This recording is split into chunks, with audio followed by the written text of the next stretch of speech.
Welcome back to the YouTube channel, Malawi Cameras. Mwibanji Concept Minimuli. Yeah, good afternoon. Asana Bueno. It's after 12 now.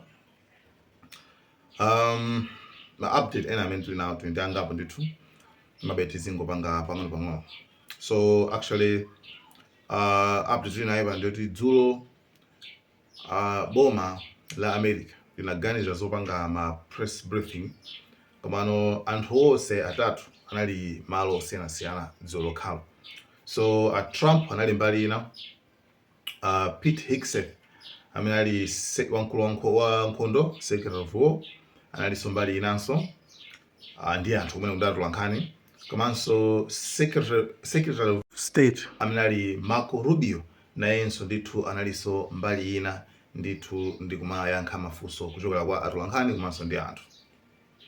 So cholinga cha kumwazikana kumeneko anthu atatu amenewa amafuna ndithu kuwapanga convince kuwadziwitsa makamaka anthu aku America komanso dziko lonse lapansi zokhuzana ndi nkhondoyi, kuti nkhondoyi kuyenda bwanji, komanso kuwapangitsa kuti anthuwo akhutitsidwe kuti nkhondoyi makamaka iwo ayiwina, komanso makamaka akunjoka ndithu like kwatsalaku kuti kungonjezera koma kwenikweni iwo nkhondo ndithu ayiwina.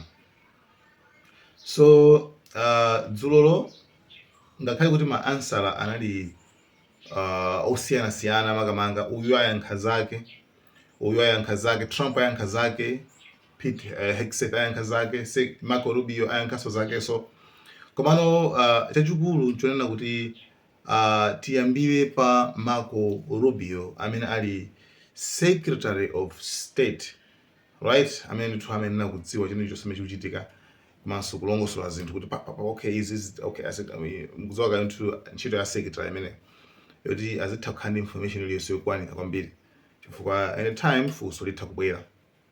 So akulu amenewa anafunsidwa funso lina kuti makamaka tatiuzeni inu zokhuzana ndi Epic Fury, Operation Epic Fury. Nkhondo ina iliyonse ndithu imadziwika ndi dzina lake amayitchula dzina.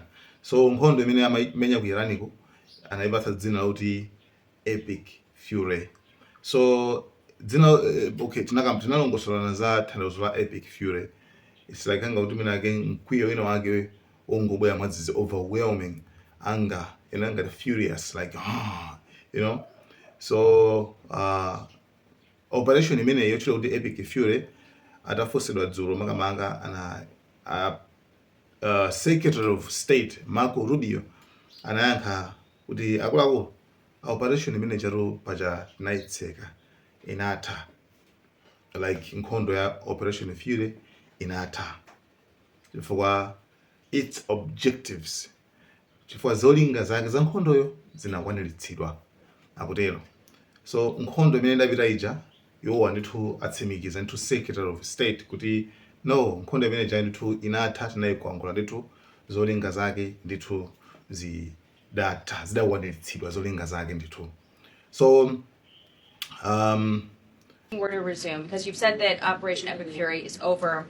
The president also said that the U.S. would bomb them off the face of the earth if they tried to go after U.S. ships. So if the Operation Epic Fury is concluded. We achieved the objectives of that operation. I'm not going to, we're not cheering for an additional situation to occur. We would prefer the path of peace. Zolinga zake mina samsunguzidziwa titha mwina kungobweza sipang'ono. Zolinga zake za Operation Epic Fury ndizonena kuti akagwetse boma la Iran and poyambirira arangopha supreme leader komanso ndi ma generals 40 analengeza kwauza anthu aku Iran kuti now it's your time, ndi nthawi yanu tiyeni matchana kuti mutenge boma komano sizinatheke. So objective imene ndithu ikuoneka zoti idakanika, anayesera kupangophabe anthu wamkulu wa security ambiri mbiri, komabe objective imene ndithu pakali pano sinatheke. Boma la Iran lidakalibe intact and lugwirabe ntchito lukulamulirabe ndithu. Yes. So objective ya number 2, cholinga cha number 2 china amafuna akatenge uranium kuti Iran ipange handover uranium, yes, amene naye opangira zida za nuclear. So Iran sinapereke yawo kuti actually ifeyo ulemerero wathu kulemezeka kwathu kuti mmene mu, so ife ndithu tikusungabe uranium palibe samnanga Atlanta yayi. So anabweretsa ka program kumene amafuna apange mwadzidzidzi kukapanga ankafuna phatikize ndije upanga rescue munthu ichi tinakapakaleso koma ana wathu thako kuisifani kuja anawa tibulako ndege zinaphulitsidwa mene kuchako mpaka anabwererako chimanjamanja popanda uranium. Number 3 objective cholinga cha number 3 chimene amachifuna kwambiri ndi kuti apange limit komanso makamaka apange limit komanso asiyitse kukonza kwa zida za ma ballistic missiles a Iran omauluka mitunda itali ngati ku Malawi ndi ku John amati ayiwa ndithu akuyenera kuchepesa zimene zizi. So completely Iran inso inawuza kuti zinthu ngati zimene zizi ife sitingakambirane pa tebulo. So yapangabe yakhale kupangabe makani kwambiri mpaka na zinapeza kuona kuti pakadali panopa tikunena pano ma objective osewa zolinga zonsezi tikunena panopa sizinakwaniritsidwe. Yes, aphulitsa mmene anaphulitsiramo koma zimene amafuna ku Iran sizinatheke mpaka na to this hour, mpaka pende kuyankhula pano sizinathekebe. Ku Congress, ku Parliament, wamkulu wa nkhondo Pete Hegseth anafunsidwa ndi anthu opanga malamulo kuti akulu chabwino ifeyo taona America kukwiya kwake, mkwiyo wake, ukulu wake, koma iwe ngati wamkulu wa nkhondo, do you think kuti ife tikuwina? Are you telling us kuti zolinga zenizeni zatheka? Chifukwa apa sindikuona zolinga zatheka chifukwa wana atitsika pa Strait of Hormuz, uranium ali naye, boma lilipo, ndeni mkuti mwapangapo chani? I got it. So And we we're fired rapidly doing years it quickly. worth of munitions. And it is clear that these are being expended to try to achieve some objectives. That was the plan. But, Mr. Secretary, this war is stuck. The Strait of Hormuz is closed. The Iranian regime is in place. The nuclear material still in their hands.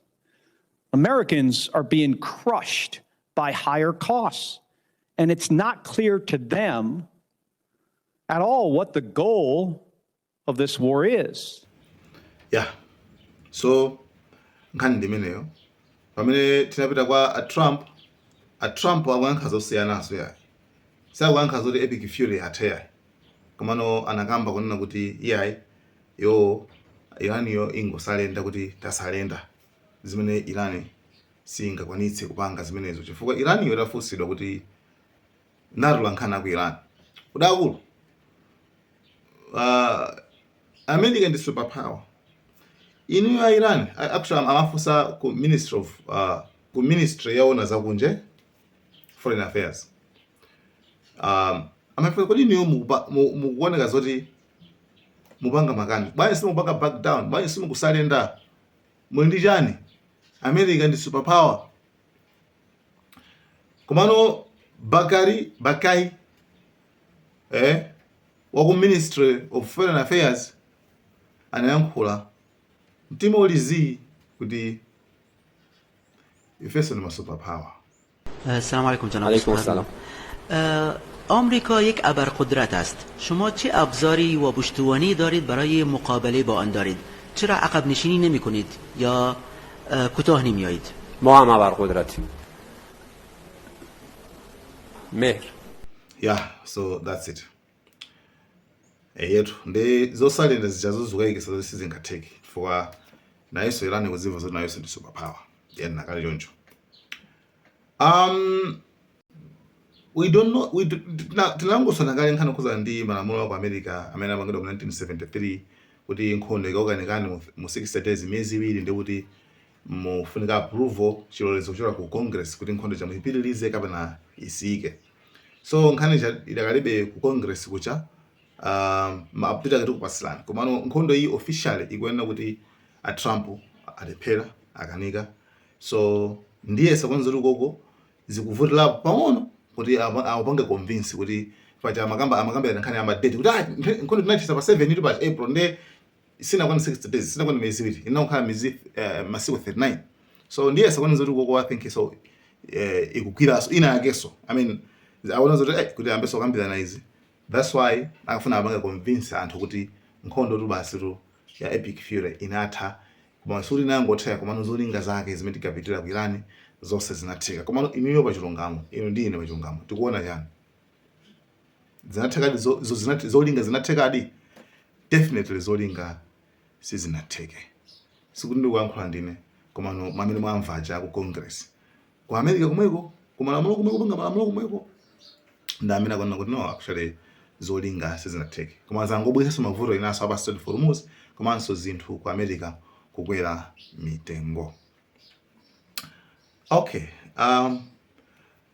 tisana bwelele kutali uyu Pete Hegseth imweyu adapita kukaisa sondatu lankhani kuti tinakuza anali separate nayenso anafunsira kuti Israel kuti sawaye paja Israel kuti ndimene mati yankhula kuona kuti ngati nkhondoyi ngati America ingayithetse iwo usakuthetsa nde mukuona zikhala bwanji nkhondo bekoma ithali ndithu twakwati nakuti yayi nkhondoyi aliyesa amene amayendetsa amapanga direct nkhondoyi ndi Trump palibenso winaso yayi zimene zili zikusiyana ndi Marco Rubio amene amayankhula kuona kuti ife tinaona zoti Israel ipanga atake ndere pamene tinaona zoti Israel ipanga atake ifenso tinango. We knew that there was going to be an Israeli action. We knew that that would precipitate an attack against American forces. And we knew that if we didn't preemptively go after them before they launched those attacks, we would suffer higher casualties and perhaps even higher those killed. And then we would all be here answering questions about why we knew that and didn't act. You know, it's like really inhabitants Israel. So, I'll come to the afterwards. Afterwards. Anyway, so Marco Rubio anawafunsanso funso kuti akulu nde ku Iraniko ngati mungapangenso ataki muzimenya nkhondo yake iti poti Epic Fury yatha muzimenya nkhondo ya Operation Freedom ija bwelesa pampano ija remember kuti interview inali before Trump asanalengeze so Trump Marco Rubio anayankhula kuti Operation Freedom ijayi tizingoperekeza mashipi ife sitombera wina aliyese koma akatombera ife sitibwezera iwo anakamba choncho. The fighting were to resume, because you've said that Operation Epic Fury is over. The president also said that the U.S. would bomb them off the face of the earth if they tried to go after U.S. ships. So if the fighting resumes, are you saying that it would resume under Project Freedom? And I ask, as it relates to the War Powers Act. Yeah, look, the Operation Epic Fury is concluded. We achieved the objectives of that operation. I'm not going to, we're not cheering for an additional situation to occur. We would prefer the path of peace. That's the route he prefers. That is so far not the route that Iran has chosen. And so the result has been that the United States has to do something about the fact that we're the only nation on earth that can do anything to open up a lane within the Straits of Hormuz to get product and to rescue these people that are trapped in there. And that's what we're undergoing now. This is not an offensive operation. This is a defensive operation. And what that means is very simple. There's no shooting unless we're shot at first. Okay? We're not attacking them. But if they're attacking us or they're attacking a ship, you need to respond to that. I don't know. Come on, how I before. Can I go 2 hours later? Mpamene Trump amalengeza kuti even iso ya ujenisoi operation ya yoperekeza anthuso ya taso ayimitsa. So mimi ngone kuti officially nkhondo ikwana zoti yatha. That's why sitinaone mkwiyo kapena kuyankhula zambiri kuti stand nkhondo iyi tipange that's why sitinaone mkwiyo kwambiri kuti basi ceasefire athale mbali kuti atalo mba stand yamisa ayi anango ceasefire kalipobe kenako zizi. So guys, nkhani ndimeneyo. Thank you so much. Malawian cameras.